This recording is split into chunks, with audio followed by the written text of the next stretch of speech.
सो Barcelona का rebuild एक full swing पे हो रहा है। Xavi is making this team into something different and we all are very very happy. जिस हिसाब से बार्सिलोना अपना ये रिबिल्ड प्रोसेस को आगे ले जा रही है, बट कहीं ना कहीं यहाँ पे लपोटा ने बोला कि कहीं ना कहीं मेसी का जाना is like a blessing in disguise, because obviously आपको पता है कि बार्सिलोना ये जो भी सारे ट्रांसफर्स कर रही है, जो भी सारे बिजनेसेस कर पा रही है, इट इज बिकॉज उनकी वेज बिल खाली हो चुकी है and thanks to Lionel Messi. Having said that, we all are not happy that Messi has left. We would be happy अगर मेसी होते, but then again you know that अगर Messi रुका होता यहाँ पे इस बारसा की टीम में, तो ये जो प्रोग्रेस है, ये फाइनेंशियल स्टेबिलिटी का जो भी हम स्ट्रक्चर बना रहे हैं, it wouldn't have been so quick. So Barcelona along with Mateu Alemany and Laporta and Xavi, they have actually started to work in the benefit of Barcelona and they have made Barcelona get back into that business where they can get good signings. And bhai sahab, talking about signings, Barcelona have made two signings, Christensen and Franck Kessie. आज का video उसी के ऊपर based है. We're going to talk about how Kessie and Christensen will be lining up with this team of Barcelona. So if you're here for the first time, do consider dropping a like and also channel को subscribe कर लेना, bell icon को दबा लेना and let's get into the video. So सबसे पहली बात आती है यहाँ पे कि बार्सिलोना को अपना स्क्वाड डेप्थ इंप्रूव करना है, because as you all know कि बार्सिलोना कभी भी एक कंपटीशन में फोकस नहीं रखती है अपना। Whenever Barcelona plays a season, they are focused in La Liga, Copa del Rey, Super Copa de Espana, UEFA Champions League. By the way, right now we are playing in the Europa League, but still let's say if we win the Europa League, we will have to play the UEFA Super Cup. So यार उसके बाद से we are in the top 4, will be qualifying for the champions league. So next season के लिए हमें build करना है and for that we need a good squad. Right now जो हमारा स्क्वाड है, जावी उस स्क्वाड से बेहतरीन फुटबॉल खिला रहा है मेरे भाई लोग, but you know what, we always need improvement. Squad depth हमें चाहिए ही चाहिए। एंड यू नो व्हाट, हमेशा से सालों से बार्सिलोना का एक पार्ट है, एक एरिया है जो कि बहुत ज्यादा वल्नरेबल था, and that was the defence position. Right now when you look at Barcelona defender, हमारे पास पीके है, हमारे पास अरोहो है, हमारे पास एरिक गार्सिया है, हमारे पास क्लीमेंट लॉन्गले है, हमारे पास मिंगेजा है एंड हमारे पास सैमुअल उमटीटी है। Right now we have also secured the signing of Christensen from कौन सा साइन किया? ओके या Chelsea. So he is gonna be over here and what a fantastic signing we have done in Christensen, जिसके बारे में बहुत detail में बात करेंगे कि how he will set up into this team. Also Barcelona ने अपने मिडफील्ड पोजीशन में स्ट्रेंथनिंग की है यहाँ पे, because when you look at the midfield of Barcelona, हमारे पास रोबर्टो है, हमारे पास रिकी पूज है, हमारे पास मिरलम पियाने के, हमारे पास कुटिन्यो है। तो ये कुछ प्लेयर्स हैं जो कि जाएंगे डेफिनेटली। आई फील कि ये प्लेयर्स हैं जो सेल होने वाले हैं एंड इनकी जगह पे वो गेटिंग अ प्लेयर जिसका हम एक्चुअली में यूज कर सकते हैं, that is Frank Kessie. Because when you compare the midfielders that we have at Barca and the midfielder that we are gonna get for free, by the way, Franck Kessie would be a very good signing for us because he's gonna bring something different at Barca. But now, what is that different thing that he will bring at Barcelona? And is he going to be that Sergio Busquets replacement? So what we are going to do is to compare these two players. सबसे पहले यहाँ पे आप FIFA cards इनका देख सकते हो। यहाँ पे मैंने FIFA कार्ड्स के शेयर कर रखे हैं, so you can एक बेसिक आपको डिफरेंस मिल जाता है दोनों में कि बुस्केट्स की थोड़ी सी क्रिएटिव साइड ज़्यादा है, बाकी फिजिकलिटी वाला पार्ट ज़्यादा है यहाँ पे फ्रैंक केसी का, बट इससे ज़्यादा पता नहीं चलता हमें। So let's slash it out, but then let's compare about the abilities. तो यहां पे अगर फ्रैंक केसी के पास वर्क रेट है तो बुस्केट्स के पास विजन है। अगर फ्रैंक केसी के पास पेस है तो Busquets reads the game well. Franck Kessie is a constant goal threat, but Busquets has got a great distribution. Franck Kessie is very physical, but Busquets काफी ज्यादा composed है। Busquets के पास एक octopus legs होते हैं और Franck Kessie comes for nothing. But you know what? On a serious note,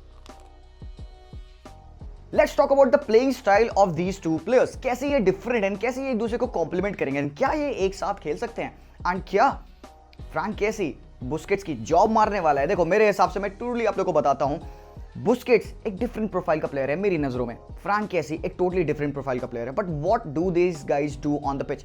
जैसे तुम हीट मैप देख सकते हो यहाँ पे बुस्केट्स के एंड फ्रैंक केसी के, थोड़े से डिफरेंट हीट मैप से, but you can see that the area that they occupy is almost the same. तुम अगर बुस्केट्स की बात करोगे यहाँ पे, तो बुस्केट्स का बहुत ज्यादा सेंट्रल एरिया में यूटिलाइजेशन होता है। He is there in the centre of the park and वहाँ पे वो टैकल्स करना, वहाँ पे वो इंटरसेप्शन करना, वहाँ से वो गेम प्ले बनाना। बट अगर तुम फ्रैंक केसी के बारे में बात करोगे तो फ्रैंक केसी का जो हीट मैप है पूरे सीजन का, by the way, it is distributed almost everywhere on the pitch. तो Frank Kessie goes towards the box, makes those tackles, interceptions and opposition के बॉक्स तक जाता है, वहाँ तक ही is providing that goal threat, providing that extra number up top, and he is basically working everywhere on the pitch. So Busquets से अच्छा playmaker एक डीएम के रोल में मुझे कोई नहीं लगता है. You all know that my favourite DM of ever of all time is Sergio Busquets because of his abilities on the ball, the composure on the ball, because of his ability to pass, pause and look out for a ball is immense मेरे भाई. Frank केसी एक different nature का player है. Frank Kessie is much more physical. He likes to run with the ball. He is voracious on the pitch. तो when you look at Busquets on the pitch, he is the guy जो कि हमेशा से आपको एक solution देता है, एक outlet देता है. Whenever you are in danger, you will pass the ball to Busquets. He'll control the ball. He'll pivot. Cover करना बॉडी से, then he'll pass it to somebody else. तो कि composed guy है who sets up the play. He is a proper playmaker. But Frank Kessie is not a playmaker. Frank Kessie मेरी नज़रों में is much more of a box to box kind of a player who works with another guy who would do the playmaking. But Frank Kessie से अगर आप playmaking expect करोगे तो then there you are wrong. मेरी नज़र में Frank Kessie can not play that single pivot वाला role मेरे भाई. फ्रैंक केसी अलोंगसाइड बुस्केट्स खेल सकता है and Frank Kessie would be doing the job of let's say जैसा कि पॉलिनो करता था बारसा पे, जैसा कि आर्तुरो विडाल करता था. He is that something extra, एक अलग एनर्जी, एक अलग लेवल का वर्क रेट प्रोवाइड करना on the pitch and he would always be a constant goal threat. Now we can talk about why is he needed. Obviously आप Barca की midfield तुम देखोगे तो ऑब्वियसली भी हमारे पास प्लेयर्स हैं, बट देन जो हमारे पास प्लेयर्स हैं they are very young. So you want to put all the burden of performance on these young lads? नहीं. So we are getting a guy who is costing nothing. Free में Frank Kessie Barca sign करेगी. It won't be, it is in the worst thing ever, because अगर let's say कि Frank केसी नहीं work कर पाते Barca पे, we can always sell him. So we are having someone like a value around 30 million euros जिसको कि हम cell कर सकते हैं. अगर वो सही नहीं रहा बारसा पे, 1 साल 2 साल बाद he is not working out, we can always sell him.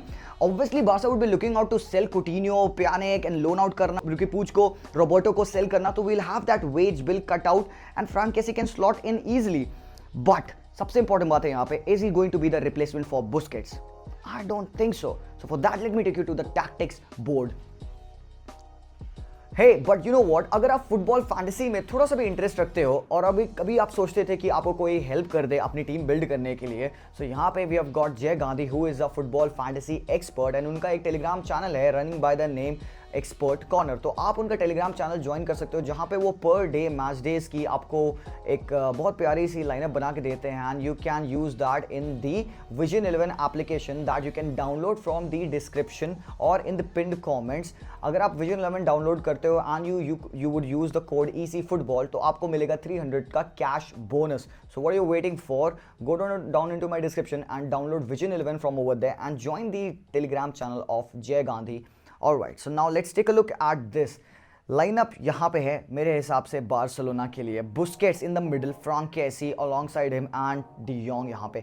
This looks like a lineup जो कि बार्सिलोना रेगुलरली यूज नहीं करेगी, बट देन अगेन अगर किसी को रेस्ट देना है, अगर पेड्री को रेस्ट देना है, अगर इवन डी योंग को रेस्ट देना है यहाँ पे, तो Frank Kessie can play in this role. अब इससे फायदा क्या होगा? Because Frank Kessie is that kind of a guy who can easily slot in that left hand side. जब जॉर्डी अल्बा अप टॉप चढ़ेगा, he can cover for Jordi Alba, because even if Busquets is somewhere over here and Pedri goes top, तो यहाँ पे just because we are not beaten, हमारे पे counter attack ना पड़ जाए, because Jordi Alba usually goes very high up the pitch and यहाँ पे Frank Kessie can be that extra man who can do that defensive work. And अगर कोई counter attack पड़ता भी है तो वी ऑल नो कि भाई फ्रैंक केसी के पास वो पेस है, वो फिजिकलिटी है जिसकी वजह से he can track back and can defend and can make a difference. But एक और चीज़ है यहाँ पे, दिस इज़ अ वे जिसमें बहुत सारे लोग सोचेंगे कि फ्रैंक केसी को इस्तेमाल किया जाएगा at Barcelona, but personally according to me मुझे नहीं लगता कि फ्रैंक केसी को जावी एक सिंगल डीएम रोल में खिलाएगा. हो सकता है कर भी दे, Xavi is brilliant, he can pull off single pivot move for Franck Kessie, but right now जितना भी मैंने उसको खेलते देखा है at AC Milan, he plays alongside Bennacer या सैंड्रो टोनाली या राडे क्रूनेज, किसी के अलॉन्ग साइड ही वो खेलता है एक डबल पिवट में. So that's why I am thinking कि एक सिंगल पिवट नहीं होगा. बट बिकॉज यहाँ पे फ्रेंकी डी योंग है, पेड्री है, all of these guys likes to go forward and अगर केसी को बॉल मिलती है sometimes he also likes he becomes adventurous, he would go forward with the ball and यहाँ पे हम expose हो जाएंगे and Frankie doesn't like to drop so back because Frankie को अपने freedom में खेलना है. So what I was thinking what can be done is just imagine this: De Jong, Franck Kessie का एक double pivot up top Pedri को खिला दिया, बिकॉज अगर आप बुस्केट्स को रिप्लेस नहीं कर सकते, I have always said this कि बुस्केट्स को रिप्लेस करना इतना ईजी नहीं होगा for Barcelona. So may be Busquets को हम एक आदमी से रिप्लेस ना कर पाए, मे भी हो सकता है उसके सारे वर्क को हम 2 आदमियों में डिवाइड कर दें and we can replace him by a combination of Franck Kessie and de Jong. तो अगर डी जॉन्ग एडवेंचरस होगा, he wants to run with the ball, he can run with the ball, because वहां पे फिर एक benefit होगा कि Kessie would be there and ये मैं बहुत बेहतर फील करूंगा बार्सिलोना इस्तेमाल करे जब हमारे पास डिफेंडर एरिक गार्सिया होगा तब।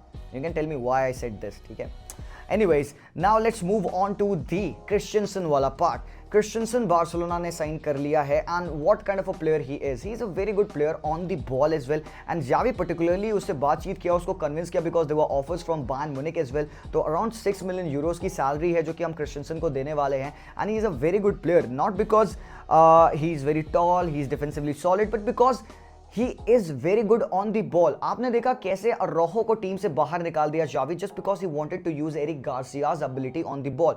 We get Christensen with that kind of a package. He can step up, mark his opponent and he can come back, track back and defend as well. Even अगर हम एक different partnership try करेंगे तो रोहो के साथ, Garcia के साथ, even जेरार्ड पीके के साथ क्रिस्टेंसन खेलना काफ़ी ज़्यादा कंफर्टेबल होगा। But then again it's a very good benefit कि क्रिस्टेंसन यहाँ पे बैक 3 में खेलने से भी ज़्यादा अकस्टम्ड है, बिकॉज चेल्सी पे he used to play in a back 3 as well. So if Xavi wants कि किसी गेम में रिक्वायरमेंट है कि we go out and play in a back 3, तो Christensen can also do that, because ये जो position है क्रिस्टेंसन की, this would be his place एक बैक 3 में, राइट सेंटर बैक वाला role. From there he can have his freedom, his mobility that he can step on, be that right back, sometimes provide that number in the midfield because he can carry the ball, run with the ball and provide that final pass. So it would be a very good option for Barcelona to use him over here. Now this is how I feel. अगर Barça एक back 3 में जाती है तो they can use both of the new signings in the team. Christensen, PK, Garcia के साथ Franck Kessie and De Jong. Alba and Des के साथ up top 40 would be backs. He would be no less than a new signing for us in the coming season. तो 40 alongside Uba and Ferran Torres. So I'm not pretty sure about Dembele यहाँ पे, इसलिए मैंने उसको नहीं रखा है. There are news that Dembele might leave because Barca won't be giving him out any other contract. And also एक 4-3-3 formation में it would look something like this. मैंने हाँ ऑब्वियसली पेड्री को ड्रॉप किया, I don't want to do that, but then again I had to show the representation how the new science will fit at Barcelona. But then again there are few more news that I wanted to talk about. सबसे पहले यहाँ पे renewal of Dembele is in question. Will he accept it or will he not, because there वो after the win of Real Madrid हमने सुना कि Dembele dugout में and अपने ड्रेसिंग रूम में चल रहा था, बॉयज़ आई एम स्टेइंग. तो आई डोंट नो वो किस बारे में बात कर रहा था. It's not very difficult to understand. Obviously he is talking about staying over here, but given a player like Dembele I want him to go out and say कि नहीं I am staying, I accept the contract, because Barca नया contract नहीं दे रही है. Then दो दिक्कतें और हैं यहाँ पे. रोनाल्डो और गावी की डील्स बार्सिलोना एक्सटेंड करना चाह रही है, but they are not able to come to a conclusion. Contract sign नहीं हो पा रहा है बिकॉज ऐसी रिपोर्ट से पिछले 3 कॉन्ट्रैक्ट रिजेक्ट हुए हैं इन दोनों प्लेयर्स के थ्रू. सो यहाँ पे हमको पता है कि अरोहो की 1 मिलियन सैलरी थी जिसको बार्सिलोना ने ट्रिपल किया. They have made it 3 million, but they are offers from the Premier League clubs like Manchester United जो कि उसको 8 मिलियन यूरोज दे रहे हैं हरामखोर. तो I don't want to lose out on a player like Araujo just because of a couple of millions. तो Barcelona please यार home ground players को कुछ दो यार. तुम क्रिस्टेंसन को 6 मिलियन दे रहे हो, फ्रांक केसी को तुम अराउंड 5 मिलियन यूरोज दे रहे हो. सो आप अरोहो आपका बॉर्न एंड ब्रॉड है मेरे भाई, तो उसको भी थोड़ा सा पैसा अगर दे के आप स्टे करा सकते हो because he is that kind of a level of a player यार. ठीक है. एंड सेम बात है यहाँ पे गावी के लिए भी, बिकॉज गावी के लिए भी इंटरेस्ट है लिवरपूल से. But I believe, I know this that both of them would be staying here at FC Barcelona. And there was also a small matter of fact that Barcelona has shown their interest in Raphinha. अगर Dembele जाते हैं तो Barcelona might want to sign Raphinha. एक 35-30 million euros की एक verbal agreement शायद हो रखी है. And also same goes for Pablo Dybala, because Pablo Dybala has said that he would be leaving Juventus at the end of his contract, and you know what, it would be very interesting to see both of these guys at Barcelona. So अगर ये video को आप 2000 likes तक पहुंचाते हो, so maybe I'll make a video about how Dybala and Rafinha might fit at Barcelona. So that's all for this video. I'll see you guys very soon. Until then, as always, Whiskel Barca and peace out.